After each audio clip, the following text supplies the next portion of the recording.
Mbi 100 shef të pasticërisë italiane në Londër thyen rekordin Guinness për tiramisun më të gjatë në botë. Ata arritën që të përgatisnin një ëmbëlsirë që ishte 440 metra e gjatë, e cila, siç thanë edhe përfaqësues të rekordeve Guinness të pranishëm në sallë, do duhej që të dukej si një copë e vetme.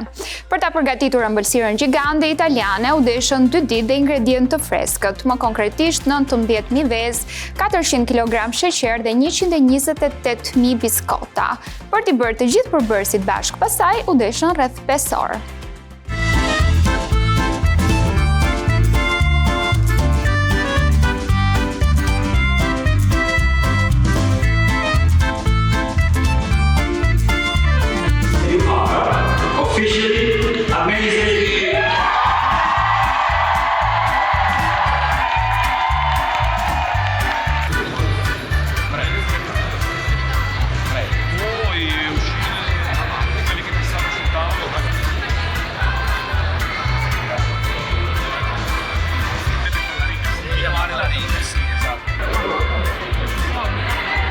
We are, after all, Guinness World Records. We are the kings of, details, and we like to be very specific about the rules. The cake has to be one single piece, and so it has to appear that it is one single piece.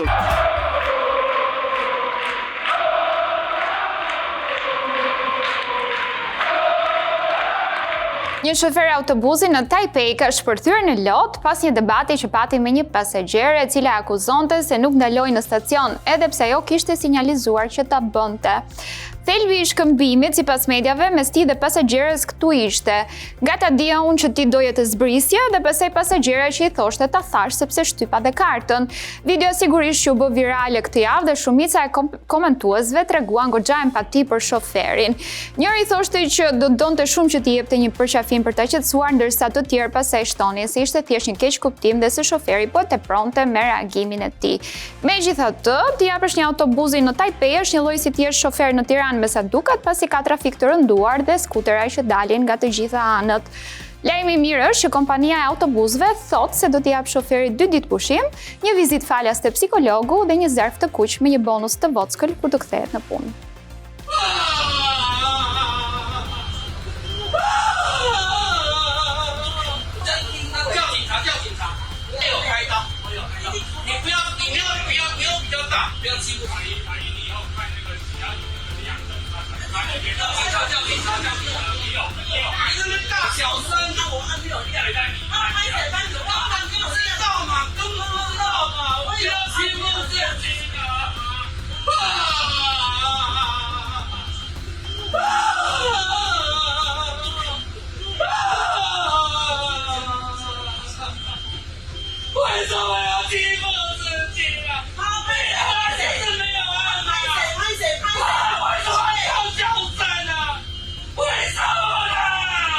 Dhe tani bëuni gati për një tuf njerëzish që imitojnë pulbardhat në kampionatin vjetor europian, i cili bëri së bashku mbi 70 pjesëmarrës.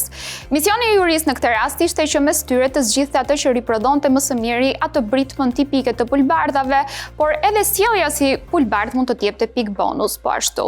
Kompeticioni u mbajt në Belgjik, ndërsa pjesëmarrësit vinin nga 15 shtete të ndryshme të botës. Kampionati, i cili mbahet për herë të 6, ka si synim të pastrojë figurën e pulbardhave, të cilat shpesh shihen nga banorët apo turistët si shumë intrusive, pra të bezdisshme.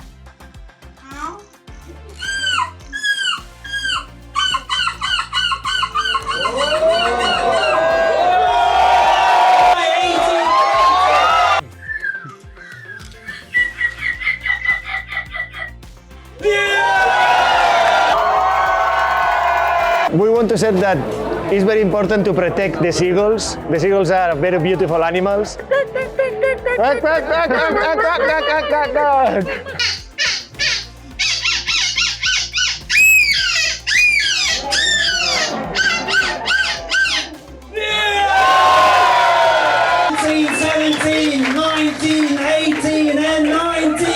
Ishte ajo që kishim përgatitur për ju sonte. Për të parë materiale të tjera të tilla si këto, ngjarjet më virale, por edhe informacionet më të fundit, mund të na ndiqni në platformat tona sociale, si dhe në faqen tonë të internetit a2cnn.com.